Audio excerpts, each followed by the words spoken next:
Welcome to active contact Tamil. So என்னோட name Krishnamurthy. நான் SEBI register advisor கிடையாது. இந்த வீடியோ உங்களுக்கு ஒரு எஜுகேஷனல் பர்பஸ்க்காக மட்டுமே. ஸோ ஒரு ஆப்ஷன் பையரா, ஆப்ஷன் செல்லரும் இதை ஒரு பாயிண்ட் ஆஃப் வியூ எடுத்துக்கலாம். ஆப்ஷன் பையரா நீங்கள் சிம்பிளாக பார்க்கணும். மார்க்கெட் ரொம்ப சிம்பிளாக பார்க்கணும். ரெண்டு பேருமே option buyer and seller. Option பையருக்கு ஒரு அட்வான்டேஜ் என்னன்னு கேட்டிங்கன்னா, ஒரு சில நாட்களில் இந்த எக்ஸ்பைரி டேஸில் மட்டும்தான் நம்மளுக்கு எக்ஸ்பைரி டேஸ் அதுக்கு முன்னாடி பின்னாடி அந்த மாதிரி டேட்டில் மட்டும்தான் நம்மளுக்கு ஒரு சைடு ப்ரீமியம் இறங்குச்சு அப்படின்னா அதுக்கு ஈக்குவலாக இன்னொரு சைடு ப்ரீமியம் ஏறுறது ஏதோ ஒரு சில நாட்கள் நடக்கும். இந்த ஒன் சைடு மார்க்கெட் அப்படின்னு நடக்கும்போது ஒரு சைடு ப்ரீமியம் இறங்குறத விட இன்னொரு சைடு ப்ரீமியம் ரொம்ப அதிகமாகவே ஏறும். அந்த ஆடட் ப்ரீமியம் அப்படிங்கிறது கொஞ்சம் அதிகமாகும். ஸோ இது ஆப்ஷன் பையருக்கு ரொம்ப ரொம்ப யூஸ்ஃபுல்லான நாளாக இருக்கும். அந்த மாதிரி நாட்களில் அல்லது ஒரு பேசிக்காக ஒரு சினாரியோவை, பேசிக்காக ஒரு மார்க்கெட் ஓப்பனை நம்ம எப்படி அப்ரோச் பண்ணணும் அப்படின்னு கேட்டிங்கன்னா, ஒரு நாளைக்கு அப்படின்றது 100லேருந்து 150 பாயிண்ட் அப்படின்னு எடுத்துக்கிறோம். இது ஆவரேஜ்.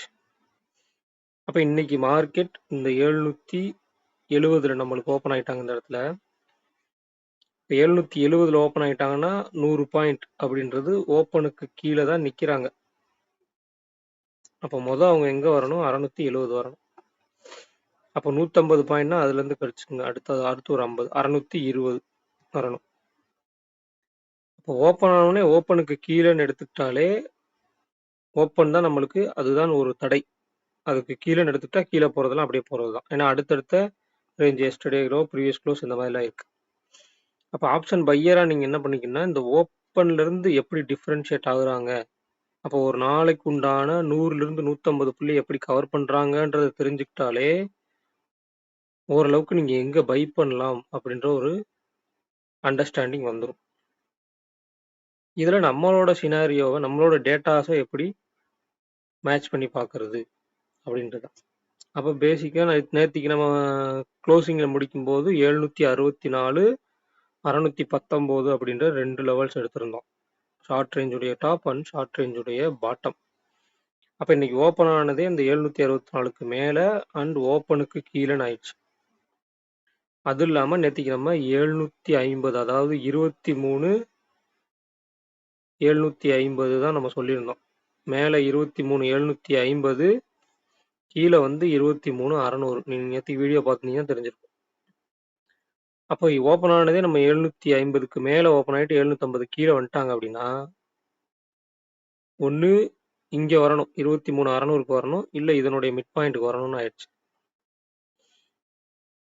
ஆல்சோ நம்மளுக்கு புட் ஆப்ஷன் சைடு ஐவி கொஞ்சம் ஜாஸ்தி காலை கம்பேர் பண்ணும்போது. அதே மாதிரி ஒரு விஷயம் சொல்லியிருந்தோம், இந்த இறங்க இம்ப்ளைடு வாலட்டிலிட்டி குறைஞ்சிருச்சு அப்படின்னா மார்க்கெட்டோட மூவ்மெண்ட் ரொம்ப ஸ்லோவாயிரும். அப்போ இங்கேருந்து இங்கே இறங்கின வேகம் இங்கே இல்லை, இங்கேயும் இல்லை, இங்கேயும் இல்லை, கொஞ்சம் கொஞ்சமாக தான் இறங்கிருக்காங்க. ஏன் அப்படின்னா அந்த இம்ப்ளைடு வாலட்டிலிட்டி குறையிறதுனால நம்மளுக்கு வேகமும் குறையும் அப்படின்றது ஒரு விஷயம். ஸோ ஓவராலாக நீங்கள் இந்த அனாலிசிஸில் என்ன எடுத்துக்கணும்னா, ஒரு பேசிக் அண்டர்ஸ்டாண்டிங் மார்க்கெட் எப்படி சினாரியோவில் ஓப்பன் ஆகுறாங்க, நம்ம என்னென்ன லெவல்ஸ் எடுக்கிறோம். ஸோ இந்த எக்ஸ்பைரி நியர்பை வரும்போது நம்மளுக்கு ஷார்ட் ரேஞ்ச் வைட் ரேஞ்ச் பக்கத்தில் இருக்காங்க, அந்த இடத்துல ஓப்பன் ஆனோம்னா நம்ம டிசைட் பண்ணிடலாம். அடுத்த மற்ற நாட்களில் மார்க்கெட் எப்படி இருக்கும்போது நம்ம ஓப்பன் ஆகும்போது நம்ம அந்த சினாரியோ பேசிஸில் இம்ப்ளைடு வாலட்டிலிட்டி பேசிஸில் பார்க்கணும். ஏன்னா ஷார்ட் ரேஞ்ச் வைட் ரேஞ்ச் நம்மளுக்கு கொஞ்சம் தள்ளி இருக்கும். அப்படி தள்ளி இருக்கும்போது ஓப்பன்லேருந்து எப்படி வேறுபட்டு இருக்கிறாங்கன்றது ரொம்ப ரொம்ப முக்கியம். ஸோ இந்த மாதிரி உங்களுடைய அனாலிசிஸை ஃபஸ்ட்டு வச்சுக்கோங்க.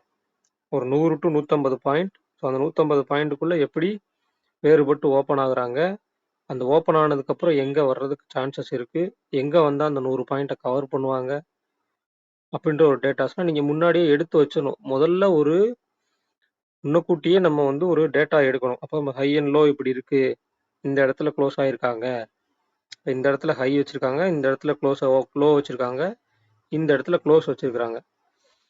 ஸோ இப்போ அடுத்த நாள் ஓப்பன் ஆகுறது இங்கே ஓப்பன் ஆனால் முதல்ல க்ளோஸுக்கு வரணுமா, இல்லை எஸ்டர்டே ஹைக்கு வரணுமா? இல்ல க்ளோஸுக்கு வந்துட்டா அங்க நம்மளுக்கு இம்ப்ளைட் வாலட்டிலிட்டியும் ஆக்டிவ் கான்ட்ராக்ட்ஸ் என்ன சொல்றாங்க, எஸ்டர்டே லோவுக்கு கீழ வரணுமா. இதெல்லாம் நம்ம அனலைஸ் பண்ணணும். இல்ல நாளைக்கு காலையில மார்க்கெட் இந்த இந்த லெவல்ஸ மட்டும் நீங்க மார்க் பண்ணி வச்சுட்டு, நாளைக்கு காலையில மார்க்கெட் ஓப்பன் ஆகும்போது ஸ்பான்டேனியஸா நீங்க டெசிஷன் எடுக்கணும். ஸ்பான்டேனியஸ் மீன்ஸ் உடனே அங்கனக்குள்ள அந்த இடத்துல நீங்க டெசிஷன் எடுக்கணும். அப்படி இல்லைன்னா முன்னாடியே நீங்க டெசிஷன் எடுத்து வச்சுட்டு போயிடணும். அப்ப இங்க இல்ல இந்த இடத்துல க்ளோஸ் வச்சிருக்கிறாங்க, இங்க லோ இருக்கு, இங்க ஹை இருக்கு. ஸோ இங்க ஓப்பன் ஆகி ஓப்பனுக்கு கீழே வந்தால் நான் இது வரைக்கும் வெயிட் பண்ணுவேன். இல்லை இங்க ஓப்பன் ஆகி ஓப்பனுக்கு மேலே போனால் நான் இங்க வர்ற வரைக்கும் வெயிட் பண்ணுவேன். இப்படின்ற மாதிரி ஒரு டெசிஷன் எடுக்கணும். முன்னாடியே டெசிஷன் எடுக்கணும். அல்லது அந்த ஓப்பன் மார்க்கெட்ல ப்ரீ ஓப்பன் மார்க்கெட்ன்றது ஒன்று, அதாவது 9 to 9:08க்கு ஒரு மாதிரி இருக்கும். 9:08க்கு கன்சிடர் ஆகுறது 9:15க்கு ஒரு சில பாயிண்ட் முன்ன பின்ன தான் ஓப்பன் ஆகும். அப்போ அந்த ஸ்பான்டேனியஸா ஓப்பன் ஆகும்போது நீங்க டெசிஷன் எடுக்கணும். எந்தவித டெசிஷனுமே எடுக்காம, எந்தவித டேட்டாவுமே எடுக்காம, டைரக்டா மார்க்கெட் ஓப்பன் ஆனோடனே ஓப்பனுக்கு மேல இருக்கு, கீழே இருக்குன்னு சொல்லி பண்ணக்கூடாது. அப்போ நம்மளுக்கு எங்க வரணும்னு தெரியணும். ஓப்பன் ஆனா எங்க வரணும், அங்க வந்தா எப்படி ரியாக்ட் ஆகுறாங்க. ஸோ இப்போ ஒரு பிகினரா இருக்கீங்க அப்படின்ற பட்சத்துல ஆக்டிவ் கான்ட்ராக்ட்ஸை இப்பதான் பாக்குறீங்க, அதன் வழியா இப்பதான் டேட்டா எடுக்கிறீங்கன்ற பட்சத்துல குறிப்பிட்ட லெவலுக்குலாம் மார்க்கெட் வர்றதுக்கு முதல்ல நீங்க அலோவ் பண்ணணும். அங்க வந்தாதான் நம்மளுக்கு டெசிஷன் எடுக்கணுமே ஒழிய, இந்த ப்ரீவியஸ் க்ளோஸ் ஒரு 603ன்றது இன்னைக்கு நம்மளுக்கு க்ளோஸ் அப்படின்னா, இந்த previous close yesterday low, yesterday high, இந்த மாதிரி விஷயங்கள்ல வந்தாதான் நம்ம முடிவு எடுக்கணுமே ஒழிய, இடைப்பட்ட இடத்துல போய் மாட்டிக்காதீங்க. ஸோ இந்த இடையில மார்க்கெட் ஒரு ரேஞ்ச் கால்குலேட் பண்ணி ஷார்ட் ரேஞ்ச் அண்ட் ஒயிட் ரேஞ்சோ இல்லை எஸ்டர்டே ஹை அண்ட் லோவோ இந்த மாதிரி ஒரு விஷயம் இருக்கும்போது அதுக்கு நடுவில் நீங்கள் போய் மாட்டிக்கிட்டீங்க அப்படின்னா, சைட் பை சப்போஸ் செட் ஆயிடுச்சு மார்க்கெட்டோட டேபிளில் அப்படின்னா, உங்களுடைய ப்ரீமியம் கரைக்கப்படும். இல்லை நீங்கள் நினைச்சதுக்கு ஆப்போசிட்ல இப்போ இங்கே இருக்காங்க, ஒன்று இங்கே வந்தால் நீங்கள் டெசிஷன் எடுக்கணும், இல்லை இங்கே வந்தால் டெசிஷன் எடுக்கணும். ஆனால் நீங்கள் நடுவுலே டெசிஷன் எடுத்துட்டீங்கன்னா, ஸோ இங்கே போகிற மாதிரி போயிட்டு அகைன் திரும்பிடலாம். அப்போ எங்கே வருவாங்க அப்படின்றத முடிஞ்ச அளவுக்கு உங்களோட டேட்டா இல்லைன்னா நீங்கள் ஃபைன் டியூன் பண்ணணும். இல்லைன்னா அங்கே வந்ததுக்கப்புறம் நீங்கள் டெசிஷன் எடுக்கணும். ஸோ இது ரொம்ப ரொம்ப முக்கியமான விஷயம். ஸோ நாளைக்கு அதாவது வெள்ளிக்கிழமைக்கு க்ளோசிங்கில் என்னென்ன கொடுத்துருக்காங்க, ஸோ அதை வச்சு என்னென்ன இருக்குது. எக்ஸ்பைரி மாற்றியாச்சு. ஸோ இதுலேயுமே எனக்கு டேபிள் முடிஞ்சோடனே நிறைய பேர் கேட்ட விஷயம். ஸோ டேபிளில் வந்து ஒரு மாதிரி கொஞ்சம் எக்ஸ்ட்ரா ரேஞ்செலாம் இருக்குது, இதை எப்படி எடுக்கிறது அப்படின்னு. ஸோ இம்ப்ளைட் வாலட்டிலிட்டி பார்த்தீங்கனாலே இதை எப்படி எடுக்கணும்னு புரிஞ்சிடும். ஸோ நம்மளுக்கு 23,600 கால் அன்புட், சாரி 600 புட் 700 கால், அடுத்து 23,600 ஸ்ட்ராடில், இங்கே 23,700 புட்டு இருக்காங்க. அப்போ 600ஐயும் ஒரு ஸ்ட்ராடில், 700ஐயும் ஒரு ஸ்ட்ராடில், அதுக்கு கீழே 500 புட்டையும் நம்மளுக்கு செல் பண்ணியிருக்காங்க. அப்போ 500 to 700, அப்போ 23,500, 23,700, 700ம் நம்மளுக்கு ஸ்ட்ராடில், மிட் பாயிண்ட் ஆன 23,600ம் நம்மளுக்கு ஸ்ட்ராடில். அந்த ஸ்ட்ராடில் தான் இன்னைக்கு க்ளோஸ். அப்போ இந்த க்ளோஸ்ன்றது ஒரு ஸ்ட்ராடில் அப்படின்னா, இந்த ப்ரீவியஸ் க்ளோஸ்க்கு மேலேயும் கீழேயும் வச்சு நாளைக்கு மார்க்கெட் மூவ் பண்ண போகிறாங்களா, இல்லை இந்த ப்ரீவியஸ் க்ளோஸ்க்கு மேலே கொண்டு போய் டைரெக்டாக 700ல் வச்சு ஸ்ட்ராடில் போட போகிறாங்களா, இல்லை இந்த ப்ரீவியஸ் க்ளோஸ்க்கு கீழே வச்சுட்டு 500க்கு டைரெக்டாக ஒரு எட்ஜுக்கு கொண்டு வர போகிறாங்களா, இல்லை ஓப்பனே 500 தான் வைக்க போகிறாங்களா அப்படின்றதையும் பார்க்கணும். ஏன்னா இந்த இடத்துல உங்களுக்கு மார்க்கெட் முடிஞ்சிருக்கு அப்படின்னா 700 புட் அப்படின்றது ஐடிஎம் புட் ஆப்ஷன். அப்போ அந்த ஐடிஎம் புட் ஆப்ஷன் வச்சிருக்காங்க அப்படின்னா அதுக்கு மார்க்கெட் எப்படி ரியாக்ட் பண்ணணும். ஸோ அப்போ ஐடிஎம் புட் ஆப்ஷன் வச்சுருக்காங்கன்னா 182 அப்படின்னா கிட்டத்தட்ட உங்களுக்கு 518, அதாவது 23,518 வரைக்குமே இவங்க பயப்பட தேவையில்லை 700 புட்டை செல் பண்ணவங்க இந்த ப்ரீவியஸ் க்ளோஸின் அடிப்படையில். இன்னைக்கு க்ளோசிங் நம்மளுக்கு 214. ஸோ அப்போ இன்னைக்கு நம்மளுக்கு அந்த 518 போகல ப்ரீவியஸ் க்ளோஸ். அப்போ 214 எடுத்துக்கிட்டா நம்மளுக்கு 23,486 போனாலும் அவங்க பயப்பட தேவையில்லை. அதனால இன்னமும் அவங்க நேத்திக்கு க்ளோசிங்ல அடிச்ச பிரைஸுக்கு இன்னைக்கு பிரைஸ் ஏறினாலும் மார்க்கெட் போகாதனால அவங்க பயப்படலை. ஸோ இதெல்லாம் புரிஞ்சுக்கணும். ஒரு ஐடிஎம் புட் ஆப்ஷன் இருக்காங்கல்ல, இல்லை ஐடிஎம் கால் ஆப்ஷன் இருக்காங்கன்னா என்னென்ன பண்றாங்க, ஸோ எந்தெந்த லெவல்ஸ்லாம் அவங்களுக்கு இருக்கு அப்படின்னு. இப்போ 23,600 ஸ்ட்ராடல் நம்மளுக்கு கொடுத்துருக்காங்கன்னா 23,600 கால் ப்ளஸ் 213 அப்படின்னு எடுத்துக்கிட்டா 23,813 அப்படின்றது ஷார்ட் ரேஞ்சுடைய டாப். அடுத்து 23,600 மைனஸ் 166 அப்படின்னு எடுத்துட்டா 23,434 அப்படின்றது ஷார்ட் ரேஞ்சுடைய பாட்டம்.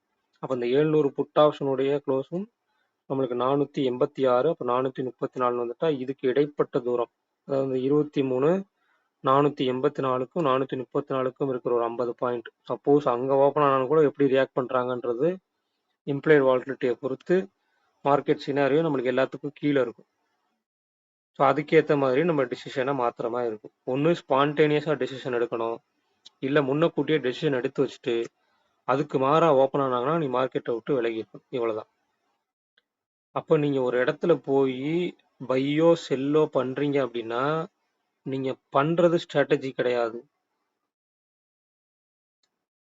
எதுக்கு மேலே இருக்காங்க ஒரு லெவல் மார்க் பண்ணி வச்சுட்டு ஒரு 23,600க்கு கீழே போக மாட்டாங்க அப்படின்ற ஒரு டேட்டாஸை வச்சு கன்ஃபார்ம் பண்ணுறீங்களா, அதுதான் ஸ்ட்ராட்டஜி. இல்லை எனக்கு வந்து ப்ரீவியஸ் க்ளோசிங் இருக்குது, ப்ரீவியஸ் க்ளோஸ்க்கு கீழே ஓப்பன் ஆகிட்டு ஓப்பனுக்கு கீழே நின்னால் நான் ப்ரீவியஸ் க்ளோஸ்க்கு மேலே வந்தால்தான் கால் சைடோ போவேன், இல்லை ப்ரீவியஸ் க்ளோஸ்க்கு கீழே இருந்துச்சுன்னா நான் வந்து புட் சைடு தான் போவேன். இதுதான் ஸ்ட்ராட்டஜி. ஸோ இதெல்லாம் அனலைஸ் பண்ணணும். ஒரு ஆப்ஷன் பையராகவோ இல்லை ஆப்ஷன் செல்லராக இருந்தீங்கன்னா ரொம்ப அனலைஸ் பண்ணணும். ஆப்ஷன் பையர் ரொம்ப கான்சியஸாக இருக்கணும். ஸோ அப்போ இந்த லெவல்ஸ் எப்படி ரியாக்ட் பண்ணுறாங்க, இம்ப்ளைடு வாலட்டிலிட்டி ரொம்ப முக்கியமான விஷயம். ஏன்னா இன்னைக்கு இம்ப்ளைடு வாலட்டிலிட்டி நம்ம சொல்லியிருந்தோம், அதை எவ்வளோ பேர் ஃபாலோ பண்ணியிருந்தீங்க அப்படின்னா நீங்கள் ஓரளவுக்கு முன்னக்கூட்டியே உங்களோட பொசிஷன்ஸ் எல்லாம் க்ளோஸ் பண்ணிட்டு வந்தீங்க. ஏன்னா அதுக்கப்புறம் மொமெண்டம் வந்து ரொம்பவுமே ஸ்லோவானதை கவனிச்சிருக்கலாம். அப்போ கால் சைடு உங்களுக்கு 15 ஆவரேஜா, புட் சைடு வந்து உங்களுக்கு 14. அப்போ 2 பேரும் ஈக்குவலாக ஒரு ஃபைட்டிங்கில் தான் இருக்காங்க. அப்போ நாளைக்கு இவங்க எப்படி ரியாக்ட் பண்ண போகிறாங்கன்றதை பார்க்கணும். அடுத்து எல்லாரும் கேட்டிருந்தது bank Nifty. So bank Nifty நம்மளுக்கு 50,382 முடிச்சிருக்காங்க. அப்போ முடிச்ச இடம் 50,382. நம்மளுக்கு இருக்குது 50,500 காலு, 50,500 புட்டு, அது ஒரு ஸ்ட்ராடல், 50,000 புட்டும் ஸ்ட்ராடல். ஸோ அப்போ இந்த ஐடிஎம் புட் ஆப்ஷன் இங்கேயும் அதே இருக்காங்களா, ஐடிஎம் புட் ஆப்ஷன் இருக்காங்க. அப்போ இவங்களோட 750 ப்ரீவியஸ் க்ளோஸ் வச்சோம்னா அப்போ 49,750 வரைக்கும் இவங்க லெவல் இருக்கும். ரெண்டாவது நம்மளுக்கு 50,300க்கு மேலையும் 50,500க்கு கீழேயும் ஒரு சைட்வேஸ் ரேஞ்சாக இருக்க வாய்ப்பு இருக்குது. இதை தாண்டி ஓப்பன் ஆகும்போது ரேஞ்ச் மாறுபடும். ஸோ அதையும் கொஞ்சம் கால்குலேஷனில் வச்சுக்கணும். ஓப்பன் சினாரியோ எப்படி இருக்குன்னு பார்க்கணும். எஸ்டர்டே ஹை மேலேயா, இல்லை எஸ்டர்டே லோவுக்கு கீழேயா, ப்ரீவியஸ் க்ளோஸ்க்கு மேலேயா, இல்லை ப்ரீவியஸ் க்ளோஸ்க்கு கீழேயா அப்படின்றதையும் கொஞ்சம் அனலைஸ் பண்ணணும். ரெண்டாவது இதில் முக்கியமான விஷயம், இந்த இம்ப்ளைடு வாலட்டிலிட்டி பேங்க் நிஃப்டியில் உங்களுக்கு மந்த்லிக்கு இருக்கிறனால ஓரளவுக்கு ஸ்டாண்டர்டைஸாக இருக்கும். ஸோ அதை வந்து அனலைஸ் பண்ண கற்றுக்குங்க. இதுதான் கால் சைடு 16, புட் சைடு 17னா ஆவரேஜாக 2 பேருமே ஒரு ஃபைட்டிங் பொசிஷனில் தான் இருக்காங்க.